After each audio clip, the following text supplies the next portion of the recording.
पंडित जी जय साहब। है गुरुदेव, नमोस्तु नमोस्तु नमोस्तु। भैया माइक ठीक करो ना, आवाज नहीं आ रही उनकी। गुरुदेव, संसार में सभी धर्मों के लोग हैं, मगर एक बात सब धर्मों में कॉमन है।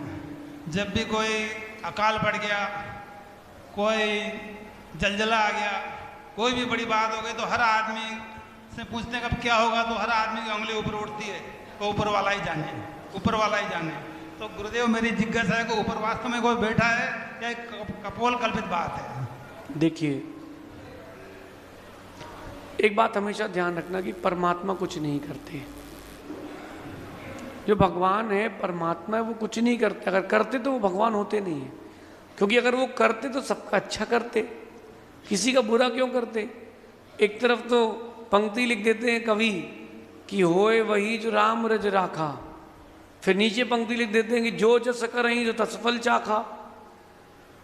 तो जो जैसा करेगा वो वैसा भरेगा। तो राम ने क्या किया? जितनी चाबी भरी राम ने उतना चले। अरे भैया, जब राम ने खिलौना भरी दिया तो राम का खिलौना किसने भरा है? ये कर्म है। स्वभाव काल ग्रह कर्म दैवा विधात्री पुण्येश्वर भाग्य पापम विधि कृतांतो नियतिर यमस्या पुरा कृतस्यैव विशेष संज्ञा। ये जो मैंने बोला है, स्वभाव काल ग्रह ईश्वर भगवान कर्म यमराज नियति ग्रह, ये सब कर्म के पर्यायवाची नाम है। जो अच्छा बुरा हो रहा है वो कर्म के द्वारा हो रहा है। जिस राज्य में सुनामी आती है, बड़ी बड़ी घटनाएं घटती हैं, देखना वहाँ पापी ज़्यादा है। हर दिन मांस खाने वाले, शराब पीने वाले लोग हैं। करोड़ों जीवों को रोज मार रहे हो। जब करोड़ों जीवों को रोज मार रहे हो आप, तो एक न एक दिन तुम्हारा नंबर भी तो आएगा। फिर भगवान को क्यों दोष दे रहे हो?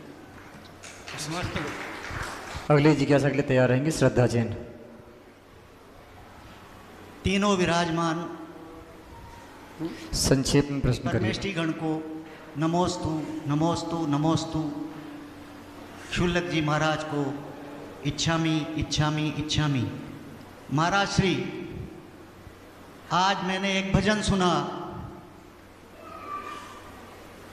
उससे ही मेरे कुछ चिंतन हुआ और उसके अनुरूप में एक प्रश्न आपको पूछ रहा हूँ। पहले मैं वो भजन की 2 लाइनें।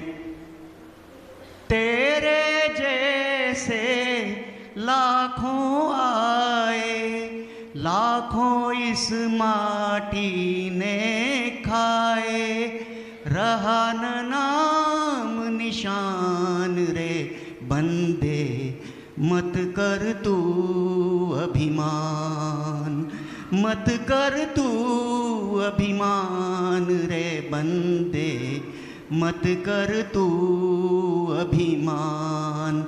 महाराज श्री, एक इंद्रिय जीव पेड़, जब उसमें फल लगते हैं तो वो विनम्रता से झुक जाता है। हमारी जीभ जो है, जब तक हम जिंदा रहेंगे लचीली रहेगी और वैसी की वैसी रहेगी, लेकिन दांत जो कठोर होते हैं जल्दी टूट जाते हैं।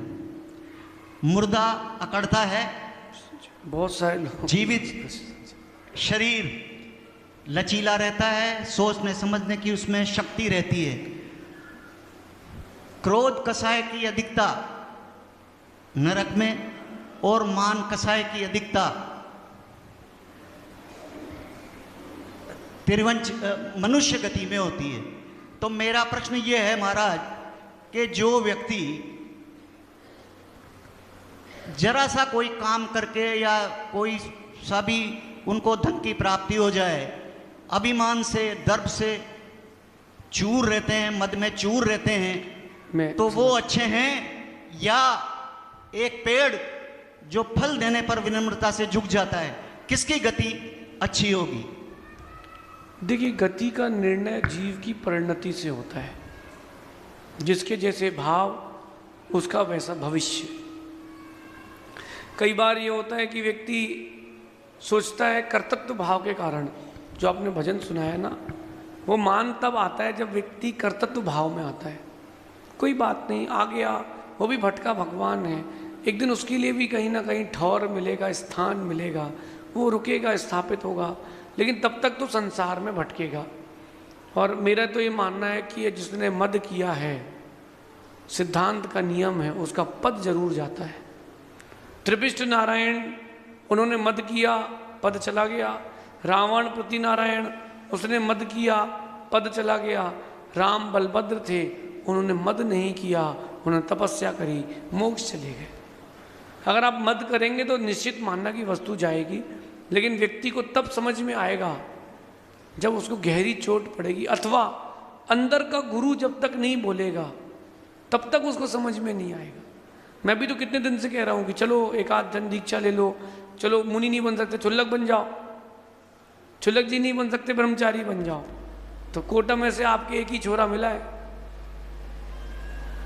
बाकी तो सब बढ़िया मस्त हैं अपने में, रोड तीज बना रहे हैं।